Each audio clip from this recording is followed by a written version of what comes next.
Hej og velkommen til vores præsentation af maleriet En agitator af Erik Henningsen. Det her værk det blev malet i 1883 i Danmark under det moderne gennembrud. Maleriet måler ca. 120 x 150 cm, og det kan ses nu på Arbejdermuseet i København. Titelens betydning er en central del af en agitator, som er ham her manden, der står lige her, refererer til en person, som ligesom forsøger at vække politisk indflydelse hos, i det her tilfælde, arbejderklassen, som man kan se. Og ja, ved første øjekast får man ligesom et indtryk af intensitet og vilje i det her billede. Det går meget ind under socialrealisme, som fokuserer på at skildre sociale problemer og hverdagssituationer for almindelige mennesker. Billedet viser en socialistisk agitator, som man kan se der taler til en gruppe arbejdere, der står ved siden af. Scenen er fyldt med virkelig mange følelser, og det fremhæver ligesom en vigtig situation på det her tidspunkt, hvor der bliver diskuteret politiske og sociale problemer.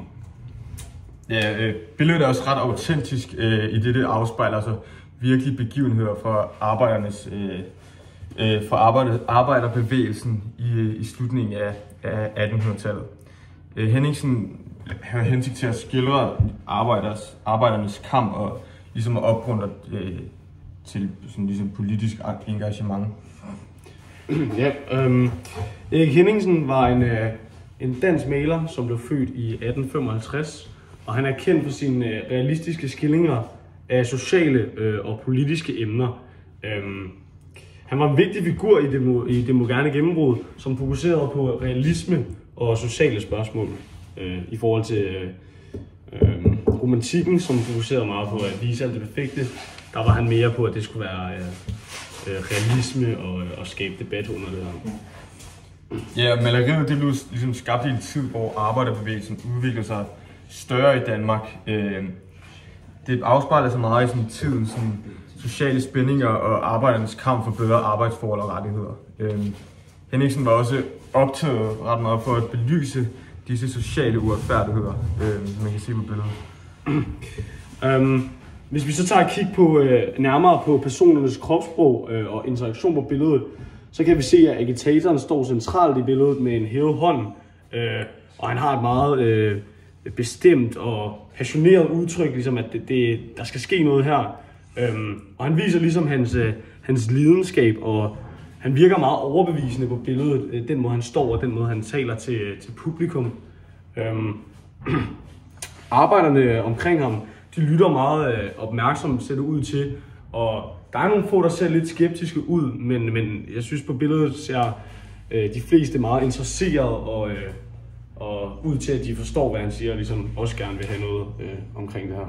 Ja, symbolikken i billedet er stærkt. Som Kristner sagde, agitatorens løftede hånd her og intense blik symboliserer ligesom sådan håb og kampgejst over for dem, der ligesom kigger på ham. Og tilhørens forskellige reaktioner repræsenterer de forskellige holdninger i samfundet. Fra skepsis til håb, som man kan se. Ja. Maleriet er for det meste domineret af mørke toner, som der ligesom er kontrasteret med nogle lyse elementer i billedet. Så det er mørkt, men der er også lidt nogle lyse elementer, som ligesom fremhæver agitatoren som ligesom den centrale person af ham, vi ligesom skal kigge på. Kompositionen er rimelig tæt og fokuseret, hvilket også giver maleriet en mere intens og dramatisk virkning. Og så er der ligesom de her lys og skygge, som vi kan se på billedet, som fremhæver ansigterne, gør det nemmere at se, og ligesom også nemmere at forstå menneskernes følelser. Vi ligesom i fortolkningen så ligesom ved at samle de her resultater fra analysen, så ser vi ligesom klare modsætninger mellem agitatorens lidenskab og ligesom nogle af de tilhørendes skepsis. Parallellen mellem agitatoren og de opmærksomme tilhører understreger en fælles længsel efter ligesom forandringen. Ja, stemningen er meget domineret i maleriet, og det er meget intenst og følelsesmæssigt. Og Henningsen viser ligesom en stærk holdning til den her fordel for arbejderbevægelsen og social retfærdighed. Og han vil gerne ligesom kæmpe for bedre vilkår og ligesom for at gøre dem mere opmærksomme på problemet. Ja, for ligesom at se det overordnede budskab, kan man se ret tydeligt, at Henningsen prøver at fremhæve nødvendigheden af social og politisk bevidsthed og opfordrer til aktiv deltagelse i kamp for bedre forhold.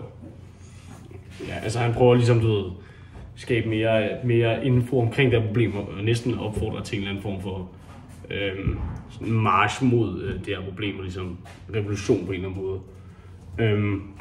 Man kan sammenligne maleriet med andre værker fra samme periode, som for eksempel skagenmaleren P.S. Krøyers fra Et selskab i det høje. Og det skildrer ligesom også de her sociale emner, som der også bliver skildret i dette maleri. Henningsen og mange af de malere, der ligesom var under den her tid, de blev ofte inspireret af realismen i Frankrig. Og store malere fra Frankrig af. Valget af motiv og dets udformning hænger tæt sammen med den periode, det blev skabt i, hvor arbejdernes kamp for rettigheder var i fokus. Og i dag kan vi også bruge maleriet til at forstå og reflektere over fortidens sociale kampe og deres relevans for nutidens sociale bevægelser. Ja, altså for ligesom bare at afrunde maleriet, så er en agitator maleriet lavet af Erik Henningsen, og det er et godt eksempel på socialrealistisk kunst fra det moderne gennembrud af, der ligesom afspejler i den tid ligesom de sociale spændinger og især i det her maleri, altså arbejdernes kamp for rettigheder og bedre vilkår, hvilket både gør det til et meget historisk maleri, men også til, at det har meget kunstnerisk betydning, da det også var med til ligesom at give de her arbejdere et bedre vilkår. Ja. Yes.